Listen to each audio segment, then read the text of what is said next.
or the disrespect before you play back. Button check. Button check. What is up, Butt Check family? Welcome back to yet again a beautiful day of checking these buttons. It is HT, the most glorious day of the week. We got a special, hilarious one at the end of this video, but for now, chapters down below, sub button right there. We got a hot continuation, Maximilian, FGC pros, a lot of people weighing in because we already knew this whole Capcom pay-per-view thing was gonna blow up, and it's not going away. It's gonna get bigger, and it already has. So either way, let's check these buttons. Without further ado, y'all. Let's go. All right, now into the first set of has Capcom officially forgot about the rest of the world except Japan when it comes to Street Fighter 6 esports buttons that need to be checked. So there's a debate that's been going on, and we knew this whole pay-per-view thing was just gonna get dragged on and go deeper. More people are gonna get pissed off the longer it goes on. Well, I mean, it's officially here, right? But now there's this narrative playing out where they're like, yo, it really does look like that Capcom is solely focused on Japan because their numbers are booming, their communities are booming, they're doing things for Street Fighter 6 that are freaking amazing. They're like, all right, let's just completely do what we do, pay-per-view, paywalls, all this other stuff, and let's not really give a shit about what the rest of the world thinks. We're just gonna do what we do and everybody else will kind of fall in line. Problem with that is, you got a lot of mixed reactions, emotions, and people are like, no, that's not the way. There's other ways you've done this to raise the money. Why the hell are you doing this to the point where we're straight up pissed off or offended? You got pro players, Maximilian, big content creators speaking out. Like I said, it's just gonna get deeper. This is going on right now. Let's unpack. All right, starting right here with Broski. He posted this saying, if Capcom wants to recoup some money for the cup, how about a model that simultaneously saves Capcom $285,000 in prize money while also massively boosting the prize for every single participant besides first? That's been a big debate, right? They were like, instead of just giving numero uno $1 million, you could split it up and everybody could get paid big time. But then of course the whole thing was like, well, they want that $1 million check. They want that marketing and promotion that says 1 million on the check. Anyway, he gives his breakdown right here.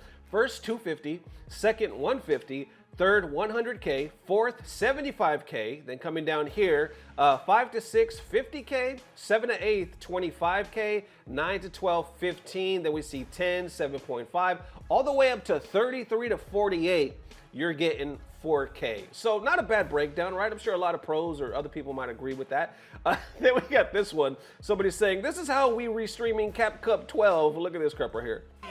I remember watching people do this for UFC, acting like they're playing the damn video game when really it's the damn pay-per-view. That's hilarious. Anyway, continuing on right here, somebody else says, hey everybody, you can now purchase Street Fighter 6 for less than it costs to watch Capcom Cup 12. Right now you see it's 50% off. They talk about you could play or buy the whole damn game for less than it costs to watch Cap Cup. That's a damn shame. And continuing on, now this is where the debate gets deeper right here. Somebody posted this right here saying, I can't help but feel suspicious and disgusted by the negative attitude people overseas have towards pay-per-view.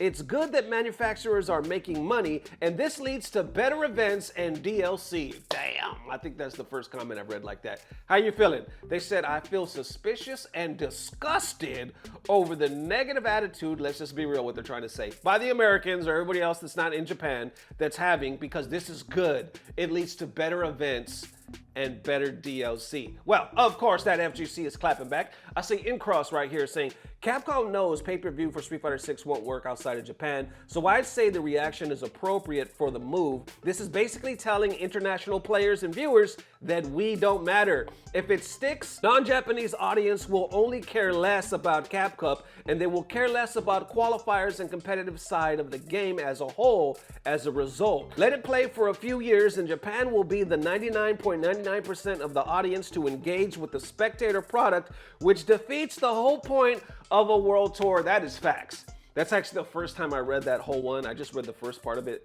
recently. But if it sticks, non-Japanese audience will not only care, or will not only care less about Capcom Cup, they will also care less about the qualifiers and competitive side of the game. Ain't that something? Ain't that the damn truth? If you're blocking us out, if you're putting up a paywall from everybody that looks for this as a part of our Super Bowl, because I would say Evo technically is a Super Bowl, but Cap Cup is right up there, right? If we just know at the end of the day we can't fucking watch it, then that takes off a lot of the eagerness, a lot of the anticipation, the interest, right, that we have for this thing. Because we're like, oh, well, it's not going to be a grand finale for this shit anyway. It's going to be spoiled on Twitter or some leaks or something like that. It's just going to take so much of the hype away. But then going even deeper, Molly B actually drops a bombshell right now. A lot of people reacting like, holy shit, we didn't look at it like this, but this is straight up facts. She posted this saying the issue is that while Capcom funds the CC finals, they absolutely do not pay to run all of the tournaments where people qualify for Cap Cup. Individual TOs and communities in the countries around the world operate those events. Capcom benefits from the hard work of these TOs and from the support of the players and viewers in those tournaments. Without them, there would be no Cap Cup finals in the first place. If Capcom wants the finals to become fully PPV, an event designed to make them a profit, then it should also host and operate all of the qualifier events. Alternatively, they could continue operating as they have been and view the CC Finals expenses as part of the marketing budget for the game in general, rather than a separate division designed to make a profit itself. Damn. How you feeling about that? Talking about there wouldn't be, okay, you're doing the CC, right? And you're doing the pay-per-view. Yeah, that's one thing, but you got to understand the whole world tour and the build up to that, none of it even exists in the first place if it wasn't for these separate TOs all around the world putting their own money in. You see how many damn tournaments went out of business right after 2020? It's because the esports bubble popped, inflation, all this stuff. It's hard right now in the economy ever since 2020. So TOs, a lot of them will tell you, we don't really make money unless you're like the big ones, right? I'm talking about CEO or Evo. We don't really make money. We'll be lucky if we break even. This comes out of our own pockets a lot of the times. We got to pay the venue. We got to pay our staff, everything, right? It's not like Capcom comes in and says, here's all the money, run the tournament. No, we do this.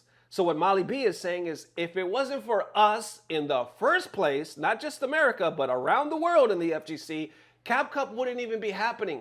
So how are you going to go off the back of our hard work just to put it behind a PayPal or a paywall at the end of the day? And if you're going to put it behind a paywall, at least make it something to where it comes back to the community to help us operate the system that makes Cap Cup possible in the first place. Then I see down below Big Bird is responding saying, nah, you nailed it with this one, excellent points. And then down below, even the guy that posted saying he was disgusted and suspicious, he responds saying, that's definitely true. I hadn't really thought of it that way. It should be given back to the community. Then going deeper, I see Big Bird again saying, I didn't even think about this part. One of the many reasons why it's a bad decision to make Capcom Cup PPV. Then from there, we even got Maximilian weighing in on this. He just dropped a video entitled, I think it was like, Capcom, what are you doing?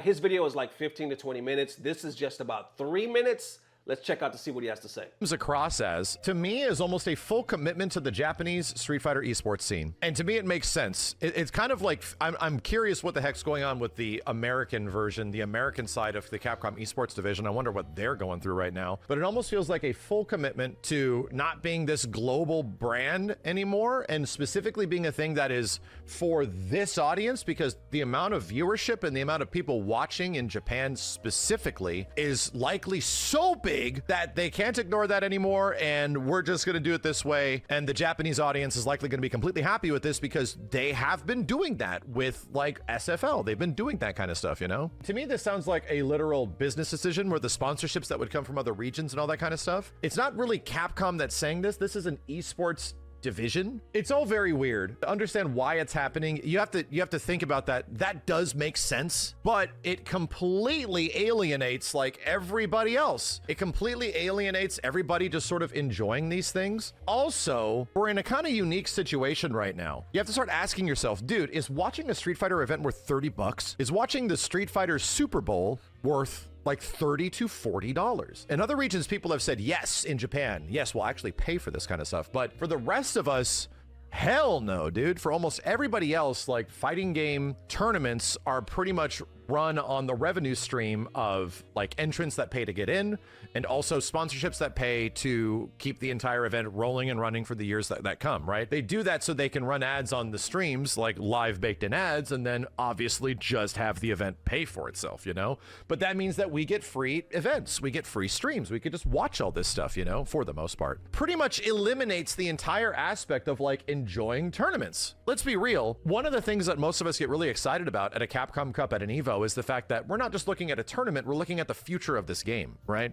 Looking at where this game could be going, what they want to show off, what they want to tell us, like all that kind of stuff. What do the devs have to say? So that's really exciting. It's exciting to be like, let's keep updated with what the competitive scene is doing and also learn from Capcom. Like, nobody's going to watch that stuff now. They're going to have to like wait till after that we're going to hear about it or something like that. It might show up in like a tweet or something. To me, like, sure, that's fine. That's the way news is distributed. But at the same point, it's like, I personally love the communal aspect of being together in a moment, right? Of us all being here. Because I just grew up on this stuff, man. We're just used to it being this way. Being here in a communal moment to celebrate like the finality of this, these players, this game, also where the game could be going, and we watch the thing of the trailer or whatever. So that's pretty much gone. And that's what really bums me out about this situation, is that we don't get that communal sort of moment again. What's happening right now is that Japan is reaping the rewards of that. Everyone's a content creator. Everyone's doing best. Everybody's a content creator all over the place.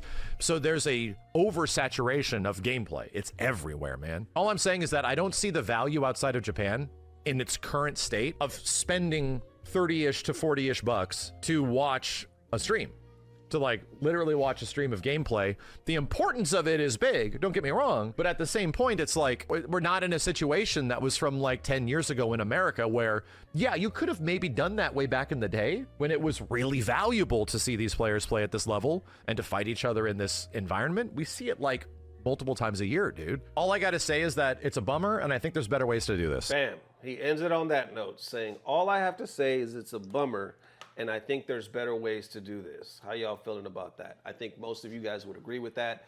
He goes on before that to talk about how the boom of content creation is in Japan, which we talked about that in a previous video. They're doing insane numbers. A lot of these guys that are pro players are doing Maximilian beyond numbers. So it's like, he's also saying everybody in Japan is like becoming a content creator, but it also could be a problem of oversaturation. Obviously, there's other problems as well. So they're like, yo, this game is more than just America. It's more than just FGC. I mean, it's officially esports now. It's like doing numbers over there in Japan to where and getting people excited and crowds and audiences to shit that we've seen in other genres that we've always technically wanted the FGC to live up to, right? We see like shooters and you know, all these games, League and everything, right? Where we're like, holy shit, this is esports, this is big, this is arenas, this is it. Our games have always been popular and sold well, you know, considering, you know, in context of fighting games, and had big numbers in context of fighting games, but have never lived up to those numbers of the ones of the games that I just mentioned. But in Japan now, it seems like there's this movement where it's like fucking Street Fighter 6 is a lot bigger deal than the Westerners give it credit to be or understand that it is, because over here, this shit is esports. And we're gonna move on it because we see what the numbers are doing now, and it looks like it was always going to be this, where that's the direction they wanted it to go. That's why Max started that video saying, it makes sense to me because this is the direction that it was moving in. I don't agree with it, and I think it's a bummer. Matter of fact, and later in this video, he says, there's other ways to do it. Like if they wanted to create a skin, some new colors, fucking KI did it, Street Fighter 5 did it. You could literally fund all of this way and make your money rather than putting it behind a paywall. But I think that's the main thing that sticks out of all of this. Is like, if this is the thing, and where people say Capcom knows the model is not going to work outside of Japan, but it doesn't really seem like they care enough. They might figure like, we're still going to do our numbers. We're going to make extra money. On top of that, y'all still going to play it. It's still going to function.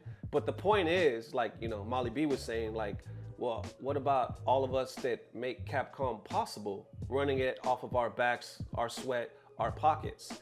And also, if you do that, doesn't it lessen the anticipation or the hype of Capcom in the first place? Because if we're building up to something all year just to know we can't even watch it, and when it happens, fucking leaks are gonna happen, event hubs is gonna, you don't think like all these news sources are gonna report on it? I've even thought, hell, I'll just pay the $40 so I could at least know what's going on. I can't show shit or else they'll strike my channel, but maybe I could talk about it if people want spoilers. But then I thought, how fucked is that? You know what I'm saying? Nobody wants to do that shit. That's so lackluster, man. But I don't blame news sources for writing articles about it. I'll be real with you, because you gotta wait 6 fucking days. You know how stale that shit is? 6 days, you know what I'm saying? So I could see news articles writing about it saying, hey, spoiler alert, just know before you click on this shit, we gonna talk about it. I could totally see them doing stuff like that. They're news channels, you know what I'm saying? I don't know what I'm gonna do. I don't. I just know it's gonna suck. So either way, that's it for now. We'll keep y'all posted. How you feeling? Let me know. And that is one more again, Butt Check family. Definitely let me know how you are feeling. I appreciate the mad love. And of course, it is HT, the most glorious day of the week. This is a special one because we got somebody I did not expect, was not on my radar. Justin to the Wong. And no, don't turn off your fucking screens right now. I know a lot of you, I ain't trying to see Justin Wong and no thong, even though those are bars. I'm not trying to see Justin in no cosplay. No, nothing like that. Justin, I think one of the reasons why I rocks with Justin so big, not only because he's always been nice to me always, not even before Button Check, this dude has always been genuine and nice to me. He goons like nobody else in the FGC, and I think my gooning inner spirit, whatever this is, just connects and relates to Justin on a gooning level. He's a family man, he got a child, a wife, you know, he's doing the thing, and he's a gooner. Guilty. Anyway, so he posted this shit, hilarious, like a couple of days ago saying, new video, Capcom knows what they're doing to get me to commit to Chun-Li. Look at the thumbnail. This is one of the wildest thumbnails I've ever seen this fool posted, and I love it. His video link down below, check it out. He just basically plays Chun in her outfit. This is a crazy outfit, right? High level gameplay. Yeah, and then he makes little comments every now and then, but link down below. His video, I think, is 15, 20 minutes. This is literally like 30, 40 seconds. Check it out. Yes. Jump, yes. Yes. Boom, boom, boom, boom, boom, boom, boom. Sultan Renpa. Trying to see these Chun-Li cheeks jiggle, you know what I mean? I've been into Chun-Li a lot lately, and obviously with the new costume.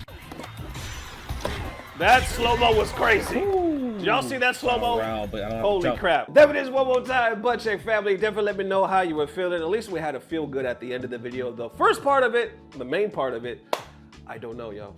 I really don't know what direction we are headed in right now with esports in Japan and all this other stuff. We'll see, man. So either way, we'll keep you guys posted. Thank you for joining us, and thank you for being here. It's officially the last day of the month. We will see you tomorrow in October. I can't wait because I love me some holidays. So either way, thank you guys for making love. I'll see you soon as always. I don't know what it is, but somehow, some way, it's about to get better. Love y'all forever. Peace. Blah, blah, blah. Subscribe. Look at this though. Look at that. Hey. You see how DJ? You see DJ beating up them cheeks? Okay. Rewind. Look at this. Look at DJ work them cheeks. He said, hey. My man DJ was beating up them cheeks. I'm gonna start using that now. I'm gonna use that with the wifey. I'm saying, I'm gonna beat them cheeks like DJ. You feel me? About to get my maracas. Is that what these shits is called? Anyway, I'm finna go ham on them cheeks like DJ. That's crazy.